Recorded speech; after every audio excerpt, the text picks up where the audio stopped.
So welcome back to RT classes.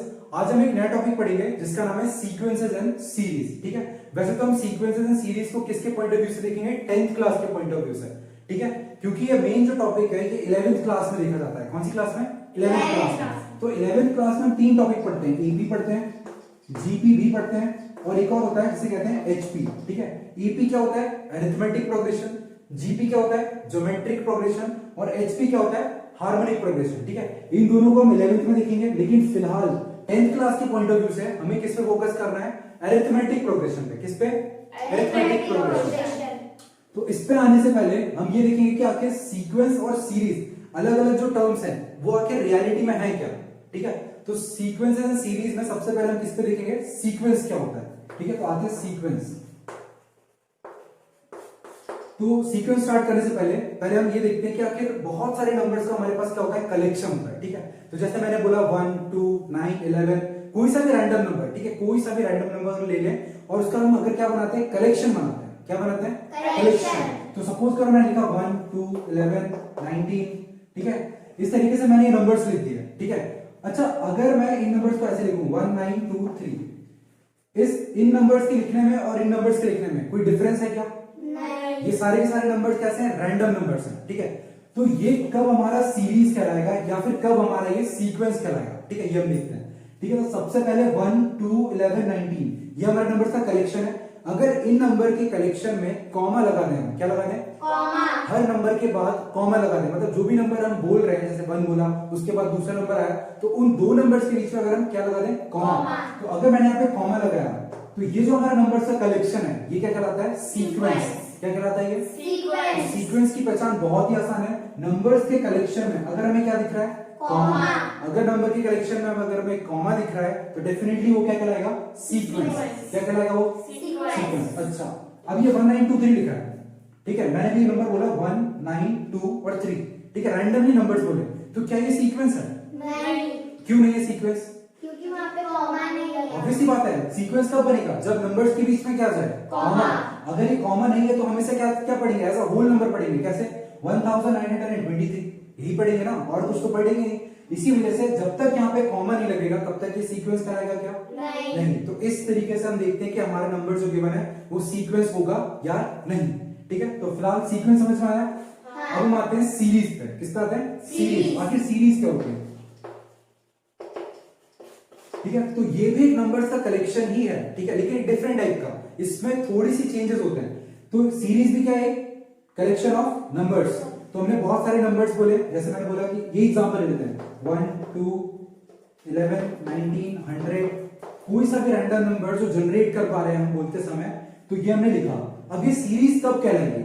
ये series तब कहलाएगी जब इन नंबर्स के बीच में प्लस माइनस कोई सा भी प्लस माइनस का ऑपरेशन आ जाए। यानी मेन हमें क्या देखना है? प्लस और माइनस। अगर हमारे नंबर्स के कलेक्शन में प्लस और माइनस आ जाता है तो वो हमारी क्या कहलाएगी? सीरीज कहलाएगी। ठीक है, अच्छा जरूरी नहीं है कि नंबर प्लस हो फिर माइनस प्लस फिर माइनस, ऐसा जरूरी नहीं है। हमारा ये भी हो सकता था 1 + 2 + 11 + 19 + 100। पूरी सीरीज में किसका यूज हुआ है? प्लस ही प्लस का यूज हुआ है, तो तब भी हमारी ये क्या है? सीरीज ही रहेगी। समझ में आ रहा है? सीक्वेंसेस और सीरीज में डिफरेंस समझ में आया। ठीक है, सीरीज हम कैसे पहचानते हैं? प्लस या माइनस की वजह से। ठीक है, हाँ उसमें इनटू डिवाइड लग सकता है। बिल्कुल लग सकता है। जैसे हम लिख देंगे 1 × 2 फिर प्लस। ठीक है, फिर लिखेंगे 2 × 3 प्लस। ठीक है, डिवाइड भी लग सकता है, बिल्कुल लग सकता है। जैसे हम लिख देंगे ना 1/3 + 1/4 + 1/6। ठीक है, समझ आ रहा है? ये तो पूरा एक नंबर बन जाएगा ना, बनेगा कि नहीं बनेगा? 2 बन जाए क्या हो जाएगा? अल्टीमेटली 2 हो जाएगा, तो एक नंबर बन गया कि नहीं बन गया? ऐसे ही 1/3 को जब डिवाइड करोगे तो 0 पॉइंट समथिंग कुछ करके आएगा, तो वो भी हमारा क्या है? एक नंबर। समझ में आई बात? तो यहां तक समझ में आया कि आखिर सीक्वेंस और सीरीज क्या क्या होती है। सीक्वेंस में क्या याद रखना है कि हमारे नंबर्स के कलेक्शन में क्या होना चाहिए? कॉमा। और सीरीज में हमारे नंबर्स के कलेक्शन में क्या होना चाहिए? प्लस या फिर माइनस। प्लस या फिर माइनस। तो अभी हमने देखा कि आखिर सीक्वेंस क्या होता है और सीरीज क्या होती है। समझ में आया? अब हम ये देखेंगे कि आखिर सीक्वेंस के भी दो पार्ट होते हैं और सीरीज के भी दो पार्ट होते हैं। ठीक है, तो उनको देखते हैं।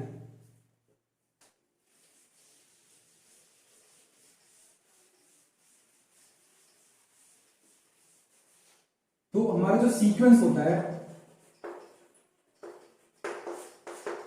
और जो सीरीज होती है इसके भी कितने पार्ट्स होते हैं? 2 पार्ट्स। और इसके भी कितने पार्ट्स? 2 पार्ट्स। तो आखिर वो 2 पार्ट्स क्या होते हैं? ठीक है, देखें। तो सबसे पहला होता है फाइनाइट सीक्वेंस, फाइनाइट सीक्वेंस। ठीक है, इसका शॉर्ट फॉर्म लिख रहा हूं। ये कौन सा सीक्वेंस है? Finite sequence. ठीक है, और एक और होता है जिसे कहते हैं इनफाइनाइट सीक्वेंस। समझ पाया? तो सीक्वेंस के कितने पार्ट है? 2 पार्ट। कौन कौन से? फाइनाइट सीक्वेंस और इनफाइनाइट सीक्वेंस। ठीक है, अब आते हैं नेक्स्ट पे सीरीज पे। तो सीरीज में भी एक होगा फाइनाइट सीरीज और एक इनफाइनाइट सीरीज। समझ में आया? ठीक है, तो इन दोनों को ही 2-2 पार्ट्स में डिवाइड करा गया है। ठीक है, अब हम ये देखेंगे कि आखिर फाइनाइट सीक्वेंस क्या होता है, फाइनाइट और इनफाइनाइट सीक्वेंस क्या होता है, और उसी तरीके से देखेंगे कि आखिर फाइनाइट सीरीज क्या होती है और इनफाइनाइट सीरीज क्या होती है। ठीक है, तो स्टार्ट करते हैं। सबसे पहले ये देखते हैं कि फाइनाइट सीक्वेंस। अच्छा, फाइनाइट का मतलब जानते हो? फाइनाइट का मतलब होता है जो हमें पता हो। इनफाइनाइट का मतलब जानते हो? इनफाइनाइट का मतलब क्या होता है? जिसे हम कभी कैलकुलेट नहीं कर सकते, बहुत ही बड़ी चीज। ठीक है, बिल्कुल इतनी बड़ी कि उसको कैलकुलेट ही नहीं कर सकते। ठीक है, तो अभी हम देखते हैं कि फाइनाइट सीक्वेंस क्या होता है? ऐसी क्वांटिटी जो हमें पता हो, हम जिसको कैलकुलेट कर सकते हैं। तो फाइनाइट सीक्वेंस की एक खासियत होती है कि इसमें एक फर्स्ट टर्म भी डिफाइंड होती है और हमारी लास्ट टर्म, ये जो लास्ट टर्म होती है ना, ये भी हमारी क्या होती है? डिफाइंड होती है। अब डिफाइन का मतलब क्या है? ठीक है, डिफाइन का ये मतलब है कि हमारी फर्स्ट टर्म भी वहां पे मौजूद होगी और वहां पे लास्ट टर्म भी हमारी क्या होगी? मौजूद होगी। तो वो हमारा कौन सा सीक्वेंस बनेगा? Finite sequence. कौन सा सीक्वेंस बनेगा? Finite sequence. एग्जांपल दो, एग्जांपल से समझते हैं। जैसे मैंने लिखा 2, 8, 6, 9, 11। अब ये बताओ उसकी फर्स्ट टर्म कौन सी है? 2, फर्स्ट टर्म कौन सी है? 2, और लास्ट टर्म कौन सी है? 11। क्या हमारी फर्स्ट टर्म पता है हमें? हाँ, क्या हमें लास्ट टर्म भी पता है? हाँ, अगर हमें फर्स्ट और लास्ट टर्म पता है, मतलब फर्स्ट टर्म भी फाइनाइट है और लास्ट टर्म भी फाइनाइट है, तो हमारी वो जो सीक्वेंस है, क्या ये सीक्वेंस है? हाँ। है ना, नंबर्स का कलेक्शन है, उसके बीच में क्या लगा हुआ है? कॉमा। तो डेफिनेटली क्या हुआ? सीक्वेंस। तो अगर नंबर्स के कलेक्शन में कॉमा लगा है तो वो क्या हुआ? सीक्वेंस। और अगर उस सीक्वेंस की फर्स्ट टर्म भी मौजूद है और उस सीक्वेंस की लास्ट टर्म भी मौजूद है, तो वो हमारा कौन सा सीक्वेंस बनेगा? Finite sequence. कौन सा सीक्वेंस? फाइनाइट ठीक है, सीक्वेंस। तो इस तरीके से हम देखते हैं कि आखिर फाइनाइट सीक्वेंस होता क्या है। अब इनफाइनाइट बहुत ही सिंपल है, बहुत ही सिंपल। देखो कैसे, एग्जांपल समझते हैं। इसकी फर्स्ट टर्म तो होगी, ठीक है, इसकी फर्स्ट टर्म होगी, लेकिन जो लास्ट टर्म है ना, उसका अता पता ही नहीं रहता, वो होगी भी या नहीं होगी हमें पता ही नहीं है। इनफाइनाइट तक ये चलते जाएगा, बिल्कुल चलते जाएगा। लास्ट टर्म के बारे में हमें कुछ भी नहीं पता। ठीक है, एग्जांपल है तो स्टार्ट करते हैं। जैसे मैंने लिखा 2, 8, 9, 10 डैश डैश डैश डैश। अच्छा, ये बताओ फर्स्ट टर्म मौजूद है? हाँ, इसकी फर्स्ट टर्म है? हाँ, लास्ट टर्म है क्या? नहीं। लास्ट टर्म में क्या बना हुआ है? Dash dash dash. और डैश डैश डैश क्या डिनोट करता है? डैश ये डिनोट करता है कि भाई आगे सीरीज कंटिन्यू है, आगे सीक्वेंस कंटिन्यू है। यहाँ पे और भी ऐसे नंबर्स हैं जो हमें नहीं पता। समझ पाया? तो क्या हमारी फर्स्ट टर्म है यहाँ पे? हाँ, और लास्ट टर्म है? नहीं। तो इसीलिए कौन सा सीक्वेंस है? Infinite sequence. इनफाइनाइट तक चलते जा रहे हैं। समझ पाया? हाँ। तो ये हमारा होता है फाइनाइट सीक्वेंस और ये हमारी होती है क्या? Infinite sequence. ठीक है, तो इस तरीके से हम देखते हैं कि फाइनाइट और इनफाइनाइट सीक्वेंस क्या होता है। बिल्कुल सेम लॉजिक किसके पास जाता है? सीरीज के पास। यानी फाइनाइट सीरीज क्या होगी? एक ऐसी सीरीज, सीरीज क्या होती है? नंबर्स के कलेक्शन में क्या लगा होता है? Plus minus 2 plus 3 plus 4 plus 7 plus कुछ भी रैंडम। लेकिन यहाँ पे फर्स्ट टर्म भी होगी और इसकी लास्ट टर्म भी होगी। तो अगर फर्स्ट टर्म मौजूद है और लास्ट टर्म मौजूद है तो वो क्या होगा? Finite sequence. और अगर फर्स्ट टर्म तो है लेकिन लास्ट टर्म का पता ही पता नहीं है, तो वो कौन सी होगी? Infinite series. क्योंकि नंबर्स के कलेक्शन में क्या लगा हुआ है? Plus minus. इस वजह से क्या होगा? ये इनफाइनाइट सीरीज। क्या बन जाएगी? Infinite series. समझ पाए इतना? तो इस तरीके से हम देखते हैं कि आगे सीक्वेंस के 2 पार्ट होते हैं, फाइनाइट सीक्वेंस और इनफाइनाइट सीक्वेंस। और सीरीज के भी 2 पार्ट्स होते हैं। वो कौन कौन से? एक फाइनाइट सीरीज और इनफाइनाइट सीरीज। क्लियर हुआ इतना? ठीक है, तो इस तरीके से हमने देखा कि आखिर सीक्वेंस रियलिटी में क्या होता है और सीरीज रियलिटी में क्या होती है। लेकिन हमें किस पे फोकस करना है? हमें रियलिटी में फोकस करना है। 10th क्लास के अगर पॉइंट ऑफ व्यू से देखें तो हमें फोकस करना है अरिथमेटिक प्रोग्रेशन पे। किस पे फोकस करना है? Arithmetic progression. तो आखिर प्रोग्रेशन क्या होता है, अब हमें ये समझना है। तो प्रोग्रेशन देखते हैं आखिर क्या होता है। ठीक है, तो ये एक स्पेशल टाइप का क्या है? Special type of sequence. ठीक है, एक स्पेशल टाइप का क्या है? सीक्वेंस है। ठीक है, progression is a special type of sequence in which every next term is defined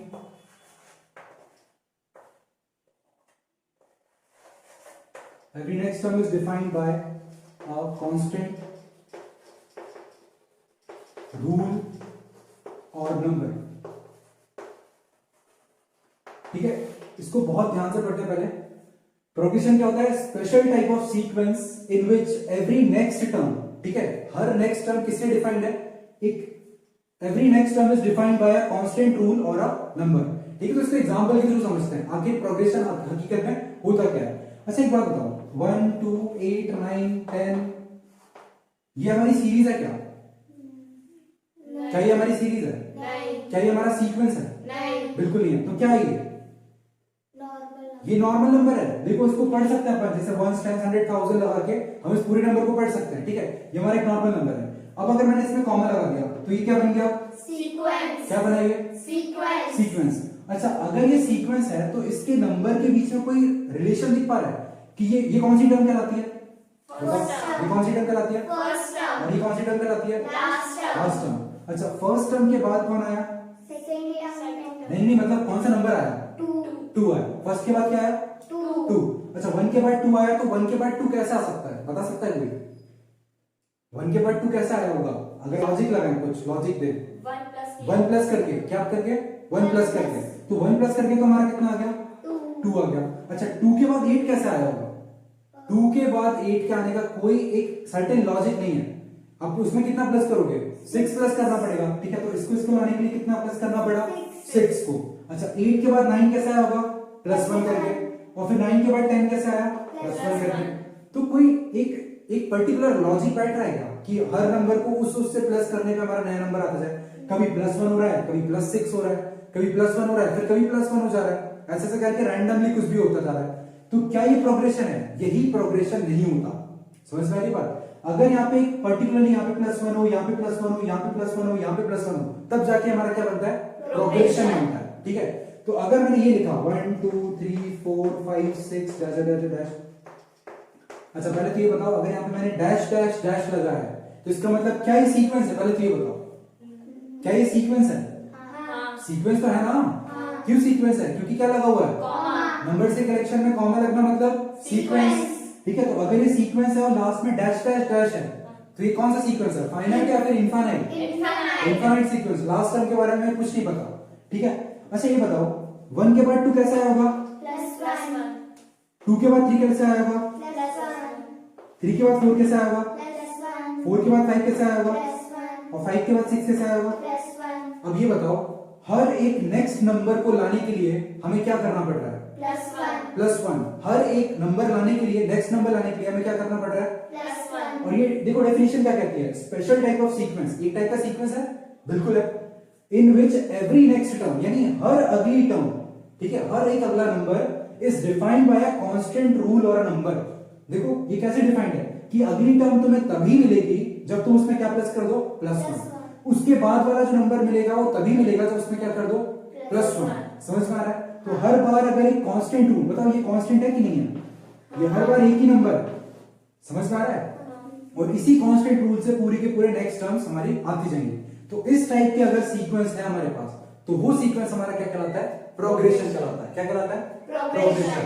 और अरिथमेटिक प्रोग्रेशन जो होता है ना, ये अरिथमेटिक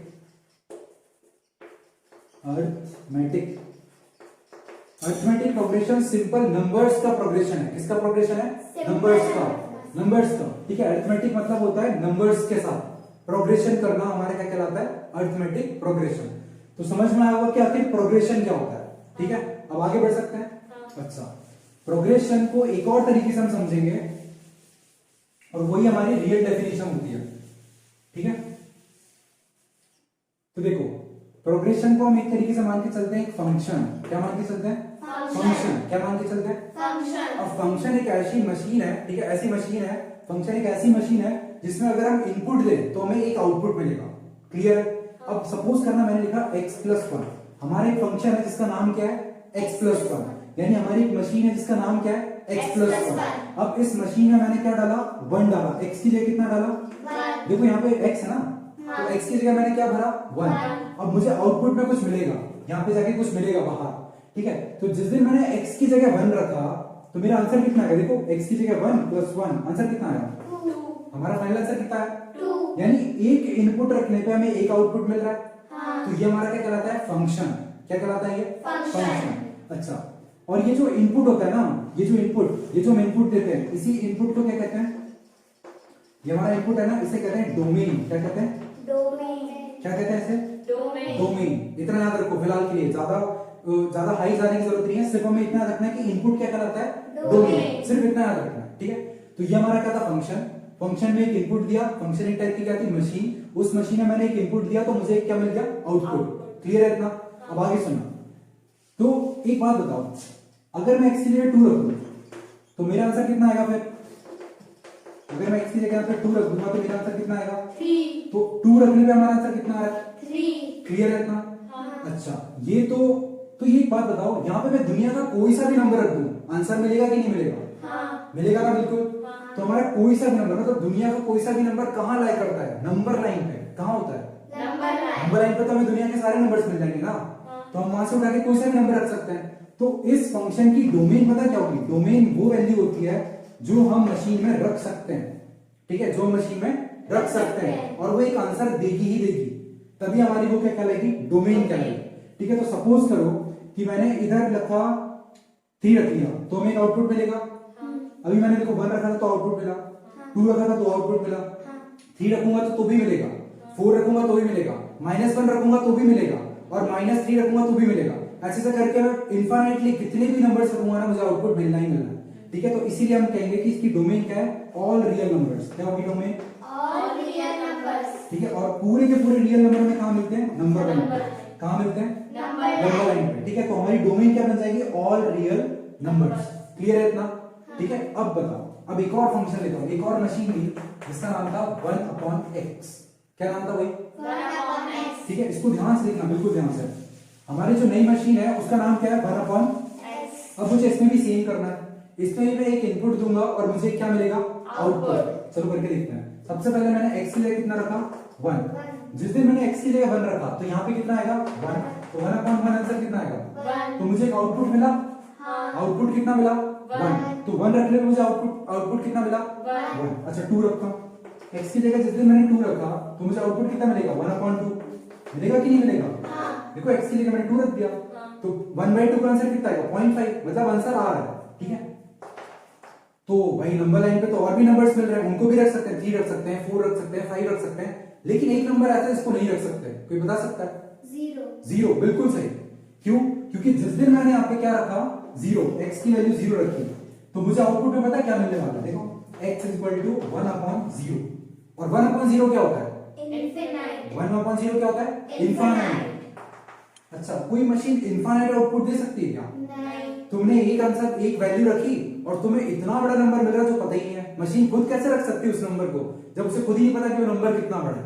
तो क्या इसकी डोमेन ऑल रियल नंबर्स हो जाएगी, बिल्कुल नहीं हो सकती, क्योंकि ऑल रियल नंबर्स में तो कौन, एक और नंबर आता है, कौन, 0 भी तो आता है। तो 0 तो वो ले ही नहीं रही, ये मशीन 0 तो ले ही नहीं रही। तो क्या ये मशीन, क्या ये डोमेन, इसका जो डोमेन था, डोमेन हमारा क्या होता है, जो हम इनपुट देते हैं, है ना, जो इनपुट देते हैं वो क्या कहलाती है, डोमेन।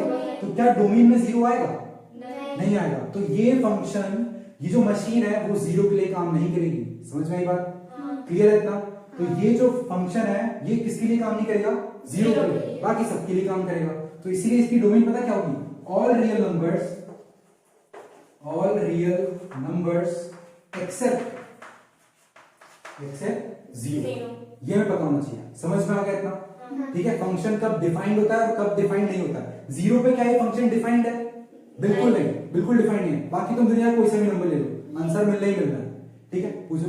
लेकिन अगर अपन फ्रैक्शन के बजाय सिंपल 0 लिखे तो, फ्रैक्शन की वजह मतलब कि x पे सिर्फ सिंपल 0 लिखे, बाकी फ्रैक्शन में ना लिखे। फ्रैक्शन में कहां लिखा है, x की जगह लिखा है ना यहाँ पे। बोलो तुम बोलो। फंक्शन क्या है, फंक्शन 1/x है। कुछ डाउट है, पूछो, तुम पूछो। मैं ये बोल रही हूँ कि जैसे कि x+1 लिखा है वहाँ पे, तो अगर x+1 में 0 रखेंगे, बिल्कुल आंसर कितना मिलना है, 1 मिल रहा है ना, तो आंसर तो मिल रहा है। लेकिन यहाँ ये फंक्शन, ये मशीन एक ऐसी मशीन है जहां पे तुम x जैसी रख रहे हो ना, तो वो आंसर पता क्या दे रही है? इनफाइनाइट। तो इस मशीन को ऐसे बनाया गया कि ये 0 पे आंसर नहीं देगी, और अगर 0 पे आंसर नहीं देगी तो तुम उसको 0 नहीं रख सकते उसकी डोमेन में। डोमेन क्या होता है? इनपुट। तो इनपुट तो वही होता है ना जिस पे आंसर दे सके वो। अब 0 पे आंसर दे नहीं रही तो वो कैसे इनपुट हो सकता है? समझ पा रहा है इतना? समझ रहा है इतना? अच्छा, तो इसी तरीके से फंक्शन का कंसेप्ट समझ में आया, डोमेन का कंसेप्ट समझ में आया। डोमेन हमारी क्या होती है? इनपुट। क्या होती है? एक ऐसा इनपुट जिस पे हमारा फंक्शन डिफाइंड हो। अगर एक ऐसा इनपुट मिल रहा है जहां पे फंक्शन इनफाइनाइट जा रहा है तो उसकी डोमेन नहीं होगी। तो क्या 0 इसकी डोमेन थी? नहीं थी भाई। ऑल रियल नंबर्स थे लेकिन 0 इसकी डोमेन नहीं थी। ठीक है, तो हमारा जो प्रोग्रेशन होता है ना, प्रोग्रेशन, हमारा जो प्रोग्रेशन होता है वो भी एक टाइप का क्या है? फंक्शन। क्या है भाई वो? लेकिन ये फंक्शन किसका है? n का। n, जहां पे n पता कितना होना चाहिए, उसकी डोमेन कितनी होनी चाहिए? इसकी डोमेन होनी चाहिए, इसकी डोमेन हमें याद रखनी है, इस फंक्शन की डोमेन होनी चाहिए ऑल नेचुरल नंबर्स। हमारे कौन से नंबर्स होने चाहिए? All natural numbers. कौन से नंबर्स? ठीक है, तो हमारा प्रोग्रेशन हमेशा क्या होता है? f of n। इसे क्या कहते हैं? n। ये क्या है हमारा? n। और n की वैल्यू हमें कितनी रखनी है? सिर्फ और सिर्फ नेचुरल नंबर। डोमेन क्या होती है? डोमेन क्या होता है? इनपुट। इनपुट होता है ना डोमेन। तो हम यहाँ पे कौन सी वैल्यू रख सकते हैं? सिर्फ और सिर्फ नेचुरल नंबर। ये हमें याद रखना है। ठीक है, इसको सिर्फ याद रखना है कि हमारी जो प्रोग्रेशन होगा उसमें हम सिर्फ किसकी वैल्यू रख सकते हैं? Natural number. और नेचुरल नंबर जानते हो कि कहां से स्टार्ट होते हैं? नेचुरल नंबर कहां से स्टार्ट होते हैं? 1 से। ठीक है, इतना पता होना चाहिए। और होल नंबर में कौन आ जाता है? 0 आ जाता है। 0 नहीं रखना है यहाँ पे। समझ में आ गई इतनी बात? कहां से स्टार्ट होगा भाई? Natural number. क्लियर है इतना? अब आगे सुनो। अब हमें बहुत छोटी छोटी बातें देखनी है और हमारा चैप्टर इस तरीके से, मतलब इस चैप्टर में सिर्फ हमें क्वेश्चंस पे फोकस करना है। किस पे फोकस करना है? क्वेश्चंस पे। आज की क्लास में हम बहुत ही छोटी छोटी चीज देखेंगे और उतना ही हमें पता होना चाहिए। ठीक है, तो स्टार्ट करते हैं। जो हमारा एपी था, ठीक है, क्या था? एपी पढ़ने वाले थे हम लोग। तो एपी में हमें कुछ बातें याद रखनी है। ठीक है, सबसे पहले अपन देखते हैं फर्स्ट टर्म क्या होती है। ठीक है, कौन सी टर्म? First term. तो फर्स्ट टर्म क्या होती है? सपोज करो मैंने लिखा 2 4 8 6। क्या ये हमारा सीक्वेंस है? पहले तो ये बताओ, क्या ये हमारा सीक्वेंस है? क्या ये हमारा सीक्वेंस है? क्यों नहीं है सीक्वेंस? क्या नहीं लगा? कॉमा नहीं लगा। अच्छा, क्या ये फाइनाइट सीक्वेंस है? क्या ये फाइनाइट सीक्वेंस है? अरे पागल हो क्या? ये फाइनाइट सीक्वेंस ही है। फाइनाइट सीक्वेंस क्या होता है? जिसकी फर्स्ट टर्म और लास्ट टर्म डिफाइंड हो। बट वहां पर कॉमा कहाँ? अच्छा, अरे सॉरी, अरे कॉमा लगा दिया। ठीक है, अब अगर कॉमा लगा दिया, क्या ये सीक्वेंस है? अब सीक्वेंस है? क्या ये फाइनाइट सीक्वेंस है? क्यों सीक्वेंस है फाइनाइट? क्योंकि उसकी फर्स्ट टर्म और लास्ट टर्म भी है। ठीक है, अगर फर्स्ट टर्म और लास्ट टर्म दोनों है तो हमारा कौन सा सीक्वेंस होगा? Finite sequence. ठीक है, और इनफाइनाइट कब होगा? जब मैं क्या लगा दूं? अब सुनना, ये हमारा पहला नंबर था। तो ये पहले नंबर को हम क्या कहते हैं? First term. कौन सी टर्म कहते हैं भाई? First term. ये हमारी कौन सी होती है? First term. क्या कहते हैं इसे? First term. क्लियर है इतना? अच्छा, इसकी कोई लास्ट टर्म है क्या? नहीं। ठीक है, लास्ट टर्म है क्या? नहीं है, तो छोड़ो। अगर लास्ट टर्म नहीं है तो अभी हम उसे हटा देते हैं। अब ये बताओ, अब लास्ट टर्म है क्या? तो ये हमारी, देखो एंडिंग टर्म कौन सी टर्म होती है? ये हमारी क्या होती है? Last term. कौन सी टर्म होती है? Last term. अब लास्ट टर्म को थोड़ा गहराई में समझेंगे। लास्ट टर्म, लास्ट टर्म को हम पता है किससे डिनोट करते हैं? nth term. क्या कहते हैं इसे? And term. देखो n के ऊपर th और फिर क्या लगा हुआ है? टर्म। तो लास्ट टर्म को हम और क्या कहते हैं? nth term. कौन सी टर्म कहते हैं? And term. और हिंदी में एक और चीज कहते हैं इसे, आखिरी नंबर। ठीक है, क्या कहते हैं इसे? आखिरी नंबर। ये हमें याद रखना है। ठीक है, लास्ट टर्म को और क्या कहते हैं? nth term.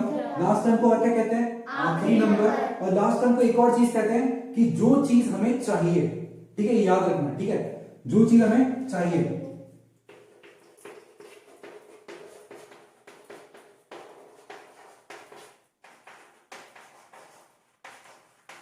ठीक है, जो चीज हमें चाहिए वो क्या होगी?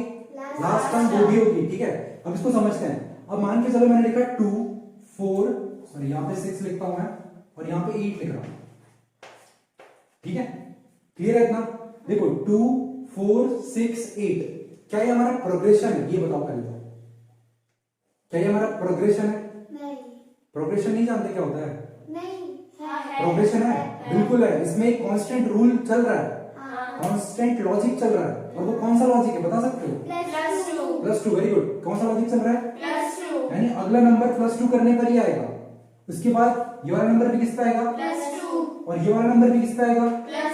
और अगर हमसे ये पूछ लिया, यहाँ पे एक बॉक्स बनाया है, ठीक है, क्या बनाया है? बॉक्स। और हमसे पूछ लिया कि इसका आखिरी नंबर पता करो। क्या पता करो? आखिरी नंबर। तो आखिरी नंबर क्या होती है हमारी? लास्ट टर्म Last होती है कि नहीं होती? हाँ। अच्छा, आखिरी नंबर और जो चीज हमें चाहिए, देखो ये चीज हमें पता करनी कि नहीं करनी, तो वो भी हमारी क्या होगी? Last Last term. और उस लास्ट टर्म को और क्या कहते हैं? तो मुझे अगर nth टर्म को पता करना है तो मुझे कितना प्लस करना पड़ेगा इसमें? 2 प्लस करना पड़ेगा। तो 8 में 2 प्लस करो कितना आएगा? 10। तो हमारी लास्ट टर्म आ गई। क्या हमारी लास्ट टर्म आ गई? क्या हमारा आखिरी नंबर आ गया? क्या जो चीज हमें पता करनी थी वो भी आ गई? क्लियर है? तो nth टर्म का कंसेप्ट समझ में आया? ठीक है, आगे बढ़ सकते हैं। अब आगे देखना,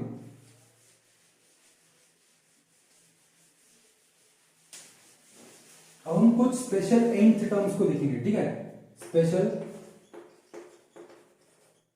nth टर्म, ये हमें याद रखनी है, बहुत ही इंपॉर्टेंट है, बहुत ही ज्यादा इंपॉर्टेंट। ठीक है, स्टार्ट करें तो? अच्छा, सबसे पहले मैं लिखता हूं 1, 2, 3, 4 डैश डैश डैश, और यहां पे मैं टर्म्स को लिखने वाला हूं। ठीक है, nth टर्म। अच्छा ये बताओ, क्या ये प्रोग्रेशन है? क्या ये प्रोग्रेशन है हमारा? देखो 1 2 3 4 प्रोग्रेशन है। क्यों प्रोग्रेशन है? क्योंकि इसमें एक लॉजिक है। कौन सा लॉजिक है? वेरी गुड, +1 का लॉजिक चल रहा है आगे की तरफ। अच्छा, ये फाइनाइट सीक्वेंस है कि इनफाइनाइट सीक्वेंस है? Infinite sequence. सीक्वेंस क्यों है? क्योंकि कॉमा लगा हुआ है। क्या लगा हुआ है? कॉमा। अच्छा, इसकी nth टर्म देखते हैं, यानी आखिरी टर्म। आखिरी टर्म क्या आएगी? ठीक है, तो इसका हम एक फॉर्मूला बनाते हैं। ठीक है, अच्छा एक बात बताओ, क्या मैं इसको n लिख दूं? इसका आखिरी टर्म n होगा। अब n क्यों होगा इसको समझते हैं पहले। ठीक है, मैं पहली वाली चीज समझा रहा हूं, उसके बाद हम नेक्स्ट वाला एक और एग्जांपल दूंगा, उसको बताना कि उसका फॉर्मूला क्या होगा। ठीक है, सबसे पहले मैंने यहाँ पे क्या लिखा है, इसकी nth टर्म क्या होगी? n होगी। कितनी होगी? इसकी nth टर्म क्या होगी? और nth टर्म क्या थी? nth टर्म तो देखो ना, nth टर्म कौन सी टर्म थी? वेरी गुड, कौन सी टर्म? आखिरी टर्म या लास्ट टर्म? Last term. ठीक है, तो अगर मुझे यहाँ पे और क्या कहते हैं उसे? और क्या कहते हैं? हाँ, जो चीज हमें चाहिए। तो सपोज करो मुझे यहाँ पे रखी हुई चीज चाहिए थी, तो मैं किसका फॉर्मूला लगाऊंगा? इसका फॉर्मूला। किसका फॉर्मूला लगाऊंगा? इसका फॉर्मूला। अच्छा, ये n अभी मैंने बताया था कि f ऑफ n हमारा प्रोग्रेशन क्या होता है? जहां पे n सिर्फ क्या हो सकता है? क्या हो सकता है? अब देखो, अब तुम पूरी की पूरी सीरीज बना सकते हो। कैसे? सबसे पहले मैंने इस बंदे के अंदर पता क्या रखा? इस n के अंदर क्या रखा? 1। स्टार्टिंग कहां से करनी है? क्योंकि उसने बोल के रखा है, उसने क्या बोल के रखा है कि 1 से ही स्टार्टिंग करनी है। क्यों? क्योंकि नेचुरल नंबर होने चाहिए, और नेचुरल नंबर हमेशा कहां से स्टार्ट होते हैं? तो सबसे पहले मैं इस पे क्या रख दूं? 1। क्या रख रहा हूं? 1। अगला नंबर देखते हैं। फिर मैं क्या रखूंगा? अगला नंबर क्या रखूंगा? 2। ये 2 रख दिया। अगला नंबर बताओ जो नेचुरल भी हो। 3। उसके बाद अगला नंबर, तो अगर मुझे 10th नंबर चाहिए तो आंसर कितना आएगा? 10 आएगा ना भाई। 10 रख दो यहाँ पे, कितना आएगा? 10 आ जाएगा। तो इस तरीके से ऐसे करके हम क्या पता कर सकते हैं? पूरे के पूरे नंबर्स पता कर सकते हैं। तो अगर 1 2 3 4 5 6 7 करके ऐसे नंबर्स लिखे हुए हैं, तो हमारा जो nth टर्म होगी वो क्या होगी? n से डिनोट करी जाएगी। किससे? n से। क्लियर है इतना? आगे बढ़ सकते हैं। अब देखना, इसी तरीके से अगर मैं लिखा 2 4 6 8 डैश डैश डैश, अब बताओ इसका क्या फॉर्मूला जनरेट होगा? बता सकते हो? n के टर्म्स में आखिर ये क्या बनेगा? बता सकते हो?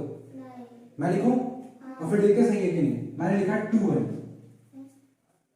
क्या लिखा मैंने? 2n। इसको देखें। अच्छा एक बात बताओ, मुझे कहां से कहां तक रखनी है वैल्यूज? इनपुट कितना जाएगा इसके अंदर हमेशा? कहां से स्टार्ट होगा? हाँ, तो नेचुरल नंबर क्या होते हैं? कहां से स्टार्ट होते हैं? कहां से स्टार्ट होते हैं? तो मैं देखता हूँ क्या मेरा पहला नंबर आ रहा है कि नहीं आ रहा। ठीक है, तो मैंने यहाँ पे क्या रखा? 1 रखूं। पहला नंबर कितना मिलेगा 1 रखूंगा तो? बताओ यहाँ पे पहला नंबर, अगर मैं यहाँ पे 1 रखूंगा n की जगह, तो मेरा पहला नंबर कितना आएगा? 2 आएगा ना, क्योंकि 2 1 सा 2n का मतलब क्या हुआ? 2 into n। तो 2 into 1 कितना हुआ? तो हमारा पहला नंबर कितना आया?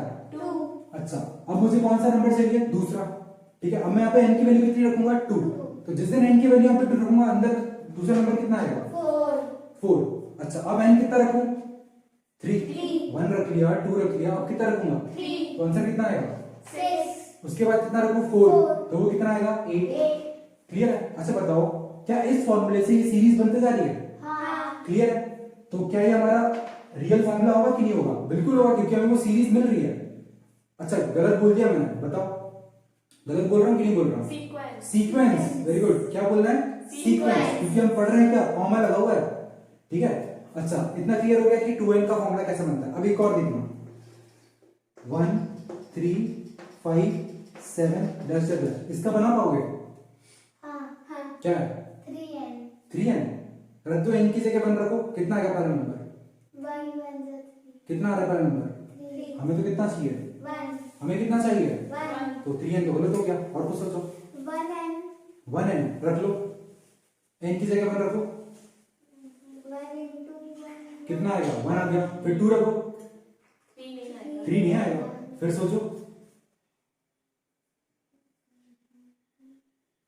पता नहीं नहीं पता? देखें मैं लिखूं 2n minus 1 करके देखो। हाँ। अच्छा n की जगह 1 रखूं, हाँ जिस दिन n की जगह 1 रखूंगा कितना बनेगा? 2, और 2 minus 1 कितना होगा? 1 तो 1 मिल रहा है। हाँ अच्छा आगे देखते हैं, अब n की जगह कितना रखूं? 2, 2 जिस दिन n की जगह 2 रखूंगा 2 2 से कितना होगा? 4 अच्छा 4 minus 1 कितना होगा? 3 3, कितना होगा? 3 ठीक है, 4 minus 1 कितना होगा? 3 अच्छा अब n की जगह कितना रखूं? 3, 3 n की जगह जैसे 3 रखूंगा तो 3 2 सा 6 6 minus 1 5 5, तो बताओ 5 आ गया। तो क्या अब हमारी सीरीज मतलब सीक्वेंस आते जा रहा है? हाँ बिल्कुल सही। तो क्या है, हमारा फॉर्मूला सही है। हाँ अच्छा एक चीज नोटिस करना, ये तो हमारी 1 2 3 4 5 6 7 ऐसे करके था, ये 2 4 6 8 ये कौन सी सीरीज है? Even sequence. कौन सा सीक्वेंस है? even और ये कौन सा है? odd क्लियर हुआ इतना? हाँ देखा समझ में आ रहा होगा। तो याद ये चीज रखनी है, इवन की अगर सीक्वेंस बनाना है तो उसका आंसर क्या होता है? 2n, और अगर ऑड का सीक्वेंस बनाना है तो उसका आंसर क्या होगा? 2n minus 1। क्लियर है इतना? हाँ आगे बढ़ सकते हैं। हाँ अच्छा तो सिर्फ इतना हमें अभी फिलहाल के लिए याद रखना है, ठीक है। 11th क्लास में हम इसमें और डिटेल में पढ़ेंगे, ठीक है। तो आगे बढ़ते हैं। अब हमें ये देखना है कि आखिर हमारी, अभी हमने देखा कि फर्स्ट टर्म क्या होती है और लास्ट टर्म क्या होती है और nth टर्म का फॉर्मूला क्या होता है, ठीक है। अब हम देखेंगे सम ऑफ टर्म्स। क्या देखेंगे? सम ऑफ टर्म्स। बहुत सिंपल है, बहुत छोटा सा टॉपिक है, सम ऑफ टर्म्स। अच्छा सम ऑफ टर्म को हम पता है किससे डिनोट करते हैं? एसएन से। किससे डिनोट करते हैं? essence ठीक है, एसएन से। सम ऑफ टर्म्स किससे डिनोट होती है? essence सम ऑफ टर्म्स किससे डिनोट होती है? essence से एसएन से, ठीक है। तो इस एसएन का मतलब होता है हमारे पास जो टर्म्स गिवन है, ठीक है, किसी प्रोग्रेशन में जो टर्म्स गिवन है उनका सम। क्या कहते हैं? सम ऑफ टर्म्स का मतलब क्या होता है? जो हमारे पास जो नंबर्स गिवन है उनका क्या करना है? हमें सम करना है। जैसे मैंने लिख दिया 1, 2, 3, 4, ये हमारा सीक्वेंस है, हाँ फाइनाइट सीक्वेंस है। हाँ अगर मैं सबको प्लस कर दूंगा तो 1 + 2 3, 3 + 3 6, 6 + 4 10। तो क्या मैंने सारी टर्म्स को प्लस कर दिया? हाँ सारी टर्म्स को प्लस कर दिया। सारी टर्म्स को प्लस करने पे आंसर कितना आया? 10। तो वही हमारा क्या कहलाएगा? एसएन। क्या कहलाएगा भाई? essence sum of n terms, यानी टोटल नंबर ऑफ टर्म्स, ठीक है, वो हमारा क्या कहलाएगा? एसएन। SN। क्लियर है इतना? हाँ। अच्छा ठीक है। अच्छा तो एक चीज करते हैं, सम ऑफ फर्स्ट टर्म क्या होगा? ठीक है, n की जगह क्या रखेंगे अपन? 1। n की जगह क्या रखा मैंने? 1। तो सम ऑफ फर्स्ट टर्म लिखते हैं। सम ऑफ फर्स्ट टर्म होता है t1। अगर मान के चलो मेरे पास टर्म्स हैं t1 t2 t3 और ये t4 डैश डैश डैश, ठीक है। तो t1 है, t2 है, t3 और t4 है, ये हमारी क्या है? टर्म्स। अच्छा अगर मुझे s1 निकालना है, यानी सम ऑफ फर्स्ट टर्म, s1 का मतलब क्या होता है? Sum of first term. तो सम ऑफ फर्स्ट टर्म कितना होगा? पहली टर्म का सम। क्या होगा वो? पहली टर्म का सम क्लियर है इतना? पहली टर्म का सम हमारा क्या कहलाएगा? s1। क्या कहलाएगा? S1 अच्छा तो s2 क्या कहलाएगा? सेकंड टर्म का सम। पहली दो टर्म्स का सम, सम ऑफ फर्स्ट टू टर्म्स, ठीक है। इसको ध्यान रखो पहले। s1 को क्या कहते हैं? Sum of first term. अच्छा s2 को क्या कहेंगे? Sum of first two terms. s3 को क्या कहेंगे? Sum of first three terms. Clear है इतना? हाँ। क्लियर है इतना? तो अगर मैं पूछूं कि s1 कितना होगा तो वो इसका आंसर कितना आएगा? t1। s1 अगर पूछ रहा हूं, क्या पूछ रहा हूं? S1 अगर मैं पूछ रहा हूँ तो उसका आंसर कितना आएगा, T1 क्योंकि S1 का मतलब क्या होता है, सम ऑफ फर्स्ट टर्म। अच्छा अगर मैं पूछूं S2 तो S2 का मतलब क्या होता है, S2 का मतलब क्या होता है, sum of two term, sum of first two terms. तो पहली दो टर्म्स कौन सी हैं, T1 plus T2 T1 plus T2, very good, ये होता है, ठीक है। तो S2 क्या होगा, T1 प्लस, T2 क्लियर है इतना। अच्छा S3 पे आते हैं, S3 का मतलब क्या है, sum of first three term S3 का मतलब क्या है,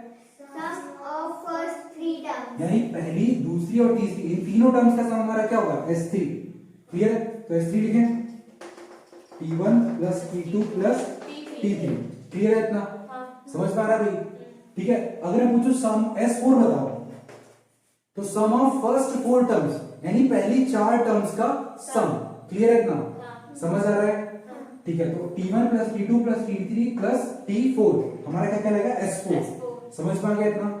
अब सुनना, अब हमें बहुत ही सिंपल सी चीज करनी है और उससे हम एक नया फॉर्मूला बनाएंगे, ठीक है। मैं काम करता हूं S3 माइनस S2, क्या कर दूं मैं, S3 माइनस S2 कर दूं, देखता हूं हमारा आंसर कितना आता है, ठीक है। तो S3 माइनस S2 करने पे S3 कितना है ये बताओ, T1 plus T2 plus T3 रख दो वैल्यू, तो T1 plus T2 plus T3, clear है इतना। अब क्या लगाना है मुझे, माइनस, क्या लगाना है मुझे, माइनस देखते से क्या लगा दूं, bracket ब्रैकेट, क्या लगा दूंगा, bracket अच्छा फिर क्या लिखना है, S2, और S2 कितना है, T1 plus T2 लिख देता हूं, T1 प्लस, T2 क्लियर है इतना। आगे सुना, S3 minus S2 is equal to कितना होगा, T1 plus T2 plus T3 minus T1 और माइनस, T2 माइनस अंदर गया ना, ठीक है। ऐसे ही क्या होता है, उसमें से कैंसिल हो रहा है क्या कुछ, देखो T1 और T1 कैंसिल और और T2 और T2 कैंसिल, बचा कितना, T3। तो S3 minus S2 is equal to T3। मतलब अगर तुम्हें थर्ड टर्म पता करनी है तो तुम क्या करो, सिंपली S3 माइनस S2 कर दो, क्लियर है इतना, ये फॉर्मूला बना हमारा, क्लियर है। तो इसको मैं अरेंज करता हूं, इसको साइड लिखता हूं और इसको साइड, तो हमारा ये बन जाएगा T3 is equal to S3 minus S2, ये लिख सकता हूं, बिल्कुल लिख सकता हूं इसे, ठीक है, पलट सकते हैं पूरी तरीके से। अच्छा एक लॉजिक देखो, अगर मैं इसे क्या लिख दूं, इसको यहां लिखते हैं, अगर मैं इसे लिखा Tn, क्या लिखा मैंने, Tn इज इक्वल टू, यहां पे 3 था, 3 की जगह मैंने क्या मान लिया, n, तो यहां पे कितना था, 3, यहां पे कितना था, 3, तो अगर मैंने 3 को n माना तो यहां पे भी कितना लिखना पड़ेगा, n, तो Tn माइनस, सॉरी Tn नहीं आएगा, क्या आएगा, Sn, वेरी गुड, कितना आएगा, अब देखो आगे माइनस S और ये 2 आ रहा है, 2 कैसे आ रहा है बताओ, यहां पे मैंने इसको कितना मारा, इसको कितना मारा, और यहां पे कितना लिखना पड़ेगा, बता सकता है कोई।